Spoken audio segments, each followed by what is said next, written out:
Le Conseil national de sécurité, CNES, s'est tenu ce jeudi 7 mai, sous la présidence de son Excellence Alassane Ouattara, président de la République.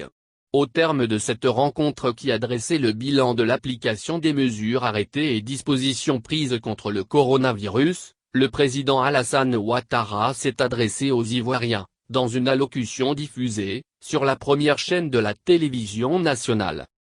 Le chef de l'État s'est de prime abord félicité de l'évolution positive de la lutte contre la pandémie à coronavirus.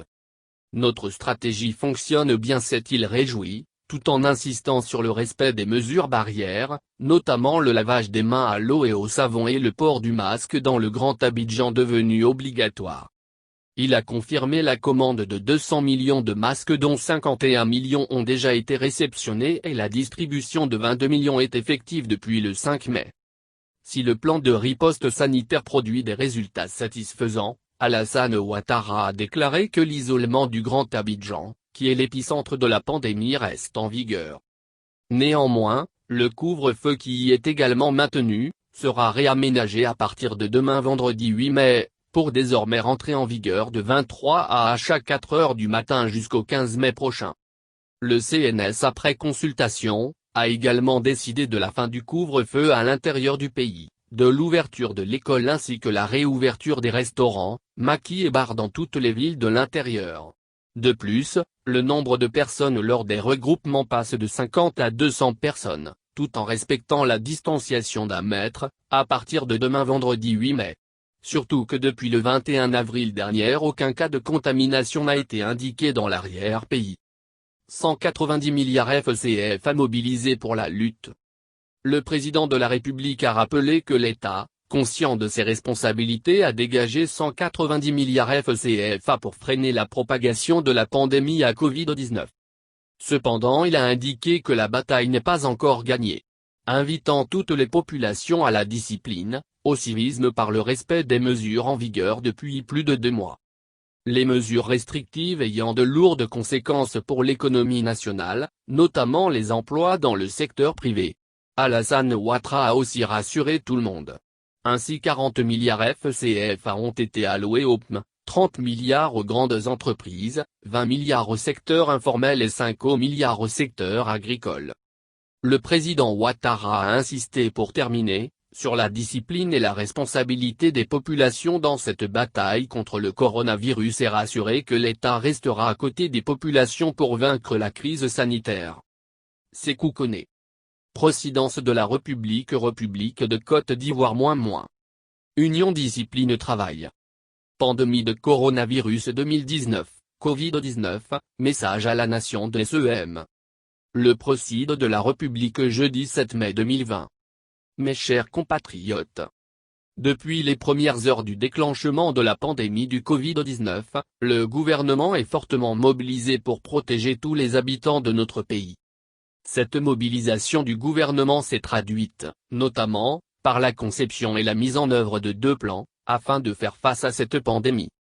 Le premier est un plan de riposte sanitaire pour lutter contre la propagation de la maladie à travers la prévention, le dépistage, l'isolement et le traitement des cas testés positifs ainsi que le suivi de leurs contacts. Ce plan de riposte est adossé à un dispositif sanitaire comprenant moins des sites de dépistage et de prise en charge intégrés dans toutes les régions sanitaires de l'intérieur du pays. Moins 13 centres de dépistage, 8 centres de prise en charge des malades, 3 sites de mise en quarantaine et 3 centres d'analyse dans le district d'Abidjan. À cela s'ajoute l'acquisition de 50 véhicules supplémentaires avant fin mai 2020, afin de porter à 100, le nombre d'équipes d'intervention rapide fonctionnelles. Ce dispositif global de riposte sanitaire donne des résultats très satisfaisants dans le contexte de la stratégie d'isolement du Grand Abidjan. En effet, à la date du 6 mai 2020, sur près de 11 945 échantillons prélevés et analysés, notre pays enregistre -1 516 cas confirmés dont 98% sont localisés dans la région d'Abidjan, -721 personnes guéries, soit un taux de guérison de 47,6%. -777 cas actifs, soit un taux de 51,2%. -18 décès, soit un taux de 1,2%. Je voudrais exprimer mes sincères condoléances et ma compassion aux familles éplorées ainsi que mes vœux de prompt rétablissement aux malades. Nous devons continuer les efforts déployés pour préserver l'intérieur du pays. Au niveau du Grand Abidjan, la vigilance doit être maintenue pour mettre fin à la pandémie. Le gouvernement a décidé de rendre obligatoire le port du masque dans le Grand Abidjan et dans ce cadre, une commande totale de 200 millions d'unités de masques a été passée, dont 51 millions livrés à ce jour. Les entreprises locales ont été également mises à contribution à travers une commande de 3 millions d'unités de masques réutilisables. Ainsi, depuis le mardi 5 mai 2020, le gouvernement a entamé la distribution d'environ 22 millions de masques afin de protéger prioritairement le personnel soignant, les forces de défense et de sécurité, les populations les plus exposées du Grand Abidjan ainsi que celles en situation de fragilité. Nous entendons poursuivre cette distribution. Notre stratégie fonctionne. J'invite encore nos compatriotes à respecter scrupuleusement les gestes barrières, notamment le lavage régulier des mains à l'eau et au savon ou avec une solution hydroalcoolique, la distanciation physique et le port effectif du masque pour se protéger et protéger les autres. Mes chers compatriotes, j'ai conscience que les mesures prises dans le cadre de la lutte contre la pandémie du coronavirus ont de graves conséquences sur l'activité économique et la vie au quotidien de chaque Ivoirienne et chaque Ivoirien.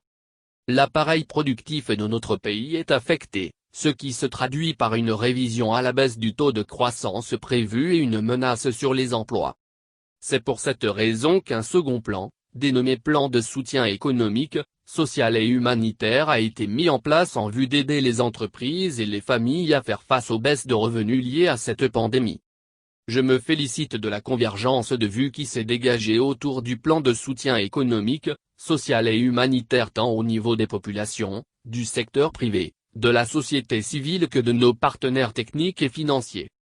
Cette compréhension partagée de la stratégie du gouvernement permet de conjuguer nos efforts pour la mise en place d'instruments de soutien inédits dans notre pays avec, notamment, la création de 4 fonds et la mise en place d'un financement spécifique au secteur agricole, y compris le vivrier.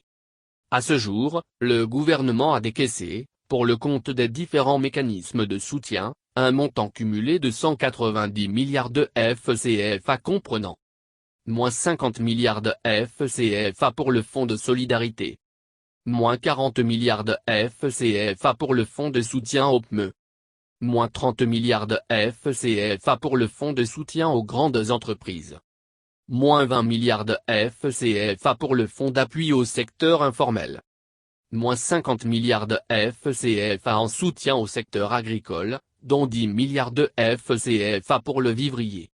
J'ai donné des instructions fermes afin que la gouvernance des fonds s'inscrive sous le sceau de la transparence et du respect des standards internationaux en la matière. Dans ce cadre, des cabinets privés de renommée internationale ont été recrutés pour accompagner les organes de gestion des différents fonds. Ceux-ci définiront les critères de sélection et le mode opératoire, en accord avec le secteur privé. Compte tenu de l'urgence des besoins, des dispositions transitoires vont être adoptées, en vue de la matérialisation des premiers soutiens à compter du vendredi 15 mai 2020. Par ailleurs, dans le but d'une gestion transparente et efficace des dons, j'ai décidé de la centralisation de l'ensemble des contributions. À ce titre, le ministère de l'Économie et des Finances a été désigné pour assurer la traçabilité des dons reçus et rendre compte au gouvernement de leur utilisation, en liaison avec les destinataires que sont le ministère en charge de la Santé pour les dons médicaux et le ministère en charge de la Solidarité pour les dons en vivres et non-vivres. Je voudrais saisir l'opportunité de cette adresse pour réitérer mes remerciements et la gratitude du peuple ivoirien aux partenaires techniques et financiers ainsi qu'à tous les donateurs individuels, du secteur privé et de la société civile dans le cadre de la lutte contre le Covid-19.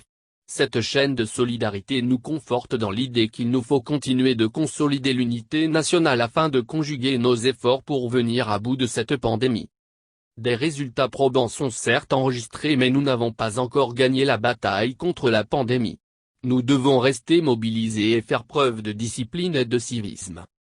Je félicite les acteurs de la santé pour leur dévouement et leur engagement dans la lutte contre cette pandémie.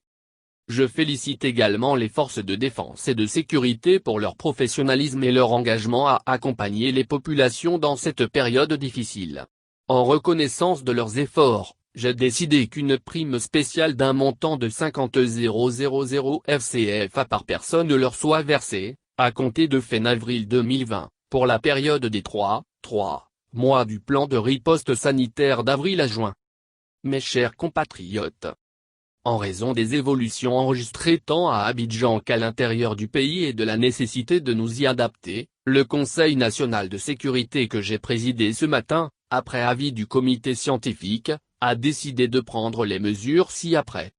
Concernant l'intérieur du pays, au regard du constat qu'aucun cas positif n'a été détecté depuis le 21 avril 2020, le couvre-feu est élevé à compter du vendredi 8 mai 2020. Néanmoins, il sera immédiatement rétabli dans les localités qui pourraient connaître des cas positifs du Covid-19. Les mesures de restriction, à savoir, la fermeture des restaurants, maquis, bars, boîtes de nuit, cinémas et lieux de spectacle sont levées à compter du vendredi 8 mai 2020. Les mesures de restriction de rassemblement de population, initialement plafonnées à 50 personnes, passent dorénavant à 200 personnes. Toutefois, au cours de ces rassemblements, les mesures de distanciation physique et de protection devront être scrupuleusement respectées. La réouverture des établissements d'enseignement préscolaire, primaire, secondaire et supérieur se fera à compter du vendredi 8 mai 2020 selon des modalités qui seront communiquées par les ministères concernés. Toutes les régions sanitaires verront leur capacité de surveillance renforcée et disposeront d'un dispositif de diagnostic et de prise en charge intégré pour prévenir toute apparition et propagation du Covid-19. Le dispositif d'alerte sanitaire est maintenu jusqu'à la fin de l'année 2020. Enfin, les capacités opérationnelles des forces de défense et de sécurité aux frontières ainsi qu'au niveau des voies de contournement seront accrues et les mesures de surveillance des mouvements seront renforcées afin de prévenir toute entrée de personnes contaminées sur le territoire national. Concernant le Grand Abidjan, le couvre-feu est maintenu jusqu'au vendredi 15 mai 2020. Les horaires du couvre-feu sont réaménagés de 23 h à 4 h du matin à compter du vendredi 8 mai 2020. Les mesures de restriction, à savoir, la fermeture des restaurants, maquis, bars, boîtes de nuit, cinémas et lieux de spectacle, les rassemblements de population de plus de 50 personnes, restent en vigueur. Celles-ci seront levées le vendredi 15 mai 2020, si les indicateurs d'évolution de la pandémie continuent de s'améliorer. Des réflexions sont en cours pour examiner les conditions de réouverture prochaine des établissements scolaires et universitaires. Le port du masque fera l'objet d'un contrôle systématique dans les lieux publics, notamment les marchés et centres commerciaux ainsi que les véhicules de transport en commun terrestres et fluvio-lagunaires.